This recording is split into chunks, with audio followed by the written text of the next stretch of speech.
Have you been desperately trying to figure out how to get amazing green screen effects, and you've watched video after video trying to figure out how to set it all up, and you're just met with disappointment because you can't get it quite right? In this video, I'm going to show you how to get green screen effects just like this on a very cheap budget, and I'm going to show you how to do it in a really, really small room.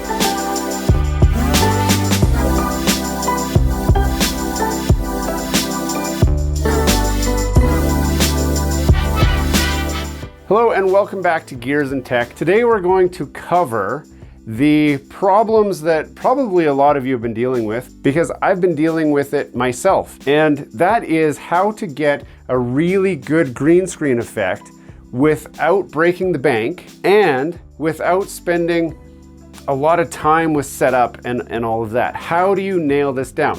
Now, we've all watched a million videos, I'm sure. And in the videos, they always say, lighting, lighting, lighting. Get good lighting on your green screen and make sure that you've got 8 feet between your green screen and you and all that, which is great if you have 8 feet. Well, the room that I'm in is only about 9 feet long, and I'm standing a good 6 feet away from the camera, which means the green screen's 3 feet away. Before we get too far into this video, don't forget to subscribe to the channel down below. If you've seen some of our content already and have not subscribed, we want you to join our community. Smash that like button, hit subscribe, and let's get back to the video. Now, if I step back here, it'll wreck the illusion a little bit. So now I'm at the green screen wall right now. You can now see the shadows from my green screen. But when I stand up here, it turns out just fine. So how do I achieve this effect? How do I do it in such a small room? I'm going to show you exactly what I'm doing. I will show you the products, and then we're going to talk about it. So just like always, lighting is key.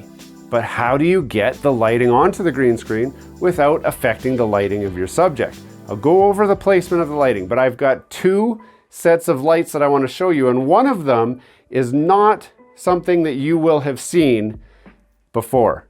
It's not something that other YouTubers are telling you about, because this is my top secret lighting tip. I'm going to save that for a little bit later. But first, let's talk about lighting in a broad sense. Most people use a softbox to light their green screen. They will have a softbox over to the side and a softbox over to the other side, and they will light into the green screen, have the lighting come just behind where you're going to be, which is why you need to be about 8 feet away. Now, if you don't have that much room, how do you get that screen lit up? The first thing I'm going to show you is this. Now, this is it right here. I will put links in the description. This is now they say it's a 1000 lumen 70 piece LED array. So you can see that there. So there's 70 individual LEDs on here. Now it plugs into a USB port. It does require 2 amps of power. So if you have an old iPhone charger or Android charger, you could plug this in, it'll work just fine. It's a little bit harder to power this off a laptop, although it will work if the laptop has a USB 3 port or higher. If it's a USB 2 port, it will only put out 500 milliamps of power. These will turn on, but they will not be bright.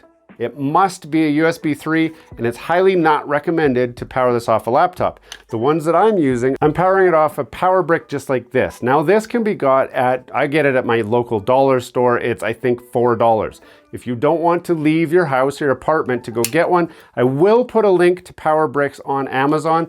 Just know that it's very hard to compete with the dollar store for the pricing. Amazon pricing for something similar is going to be more like $10. So be aware that it will cost a little bit more, but there is a convenience factor. It'll be delivered to your front door. You don't have to leave the house. But one of these will power this just fine. Also, this light is actually dimmable. So it has a power switch here, which will turn it on. And it also has dimming settings. You can raise the brightness and lower the brightness, which really helps when you're setting up your green screen, because one of the things you want to avoid with a green screen is hotspots. If you have any part of the green screen that is lit up brighter than other parts, it is very hard to get a good green screen effect. So lighting is important to eliminate those hot spots. In fact, I'm going to step out of the frame here and we'll pull the green screen background off so you can see how it's lit. So you can see here, I do have a hot spot right here. That's not perfect. You really want to avoid that if possible. And there is a little bit of a hot spot over here and another hot spot right over in here. But more or less, if I move out of the way again, more or less the screen is lit quite well. You will notice I am breaking the major rule of green screen. The thing that everybody tells you, you must have your green screen wrinkle free and tight. Now again, if I step over to the side, we can see I just pulled this green screen right out of the package and it has wrinkles everywhere. If you can get the light good, then the wrinkles don't matter. You can see I've got little, maybe you can't see, but I've got little pins holding it in, trying to just kind of pull it the way I want. And I'll try and do a graphic overlay with like a picture so you can see it better, because my lighting actually hides a lot of those creases and wrinkles, which makes a very easy, efficient green screen effect, which you've seen at the start of this video, and I keep turning it on and off throughout this video. But these lights are very inexpensive. For a 3-pack, it's like, I think it was about $70 Canadian. I will put a link to the pack. It does come with filters you can put on here. I'm not using the filters, but it comes with a blue, a red, and a yellow filter. I did toy with the idea of putting a yellow filter on the lights to help amplify the green and wash out the shadows a little bit, but the effect is working just fine without it. These lights, I'm using 2 of them, but what I haven't shown you yet is my top secret light. You ready for it? This is my top secret light. Now, this screws into a regular light socket, and then once it's in that light socket, you can aim these wherever you want. And I'll show you a picture of mine where it is, but it's right up here, and it's not in frame, so you can't see it. But I have it set basically like this. And then what I've done is the ones that are facing forward, I've had facing straight up. So that is giving me this back lighting that you see. See that lighting that's hitting my shoulders and the back of my head here? That's because there's some leakage light coming down from up on that light, and lighting the back of me. That's how you get that good crisp silhouette in the shot, so that it separates me from the green screen. It also keeps the green edge from lighting up on my shirt so that it doesn't bleed through or create those fuzzies. So this helps a lot. These back 2 are shining up against here, which is eliminating those hot spots that were up here. These are actually quite bright, and they're almost the same as this, but they're brighter, it seems. And then it's got a downward spotlight, which is right here. You can see if I stand directly underneath of it, now I'm like super lit up from the top, but it adds extra fill light down here anyway. Now, that lights up the green screen. These lights, so I'm using 2 of these lights. I have one right here down by the table. Now, if I stick my hand here, you'll see the light lights up my hand. And again, I'll show you some shots of that while I'm talking about this. And I have another one right here. And all I did was moved those around until it got rid of some of the shadows. The next thing you need to do is to light your subject. Now, I'm lucky because in my room, I have 3 pot lights, 1, 2, 3. So I've set up my station in a way that I'm actually in between 2 pot lights. So I've got a pot light right here that's shining down on the front, and it lights me up. I've got the one behind me with this guy, which has directionally controlled light.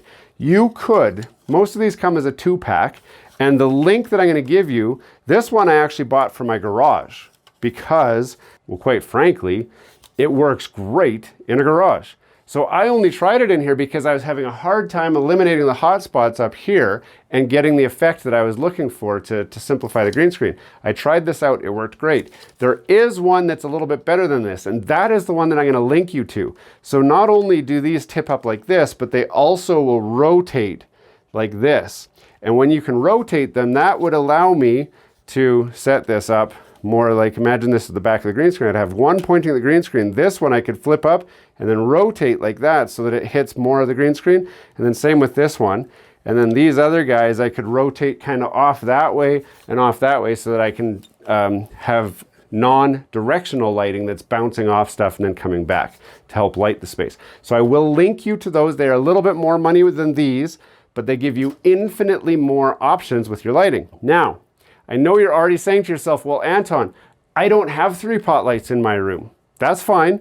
There are lighting sets that you can buy that have like a boom that would come up the side and over the top and has a plug-in socket just like this. So I will put a link for those as well. It does increase the cost if you don't have this, but sometimes you do have to put out a little bit of money to get the right effect. So far, with these lights and these lights, I'm at less than $100 and I have my whole green screen lit. Now, the green screen, I will also put a link to that. This is just a fabric green screen sheet. I did get it on Amazon. It's not expensive. This particular one is 10 feet wide, so it covers this whole space. So I can stick my hands out like this. I'm 6 feet tall, so the ends of my fingers are 6 feet, and I can still see myself within the whole frame. So I have lots of space to move around within my shot, and it doesn't affect that shot. So you want to have a big green screen. It also goes all the way to the floor. I think it's 8 feet. So I go from the ceiling to the floor and then I come across the floor a little bit. If I wanted to, I can actually slide this bench out of the way and then do a floor shot where I'm actually sitting on a chair and filming, which I might explore that more in the future as time moves on. I also have a floodlight, which you could use one of these. So I have a floodlight that I'm using for the front directional lighting, which I'm going to show you now. So that's just a quick picture of what that looks like. Now that floodlight gives a lot of front facing lighting. So it helps to light me up, eliminate shadows, but it's also what creates, you can see there's a little shadow on the wall right there because of that floodlight. And that's okay, I can largely deal with that. If you buy the 3-pack of these lights, you could use that light up there. You want to have it by the camera somewhere so that it lights you up. And again, because these are dimmable, you can adjust it up or down depending on how bright it is for you. The other thing you'll notice, and this is new for me, my table has a new color. No, I didn't paint it. No, I didn't get a new table. This is actually a throw blanket. And the reason I had to do that, I'm going to show you. I'm not going to change my green screen effect, but I will take all the things off the table and I'm going to remove this. And you're going to see what happens to this. Now this is a dark colored table. It's kind of reflective. It's brown, but I can tell already that I'm getting bleed through from the green screen onto the table. And I know for a fact that right now this table has largely disappeared and you're seeing bleed through of the background on here because I've picked a table that is not good for green screen. So I'm going to put this back on. So that leads me to another point. When you're making green screen effects, it's important to not use any colors that would reflect the green or have green in themselves. Now, luckily for me, I like blue. So I'm wearing a blue shirt. I will always be wearing either a blue or a gray shirt because those are the colors I like. Orange is okay too. I might do orange. But you want to stay away from the colors that end up with green tints in them. Anything that's yellow is going to have a hard time working with green screen. If you like yellow and you want to use yellow in your videos, you might want to consider a blue screen because blue and yellow contrast quite nicely. But I would never be able to wear my favorite blue shirt if I was using a blue screen. So I'm using a green screen, which is why the industry largely uses green because nobody likes green, especially that shade of green. So it's an easy shade to key out, which is all you're doing. Now there are other things that you are going to need to know, and that all happens in post.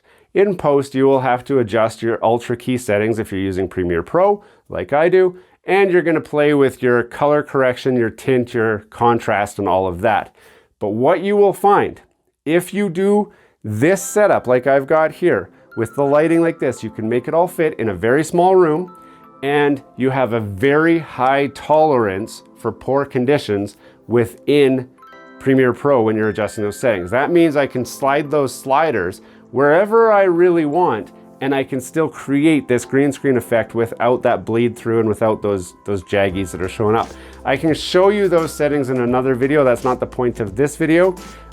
Some other factors that you need to consider: your camera settings. You want to make sure that you're letting as much light in as possible. I'm going to show you my exact camera setup in a future video, because I have what I would consider one of the most ridiculous setups that you have ever seen. I did a video a few months ago about my setup, but it has changed so drastically that it warrants having another video. You can definitely copy what I'm doing, but know that it's kind of, I don't know if that's a derogatory term. Can I say? But just know that your camera wants lots of light, and so we've given it lots of light. I'm shooting on a GoPro Hero 8 in 4K, so it's got a smaller image sensor. If you're using a cell phone, you're gonna need at least as much light as what I've got here. If you're using a higher end camera that has like a 1-inch image sensor, then you could get away with a little bit less light, which is important for these dimmable lights, because if you find you're getting way too much light, which I've never heard of, but if your green screen seems like it has too much light, you can always dim those lights and turn them down. Hopefully you found this video helpful. I know I looked at a lot of videos as I was trying to sort this out for myself, and all I found were people that had way bigger studios than I have, people that have way more lights than I have, people that have way more space, especially out the sides, than I have, and space out in front of the camera that I have, and they were like, oh yeah, just put the lights like this. I understand. You don't have that much space. You don't have that much room. So you have to work within the constraints that you have, which is what I've done.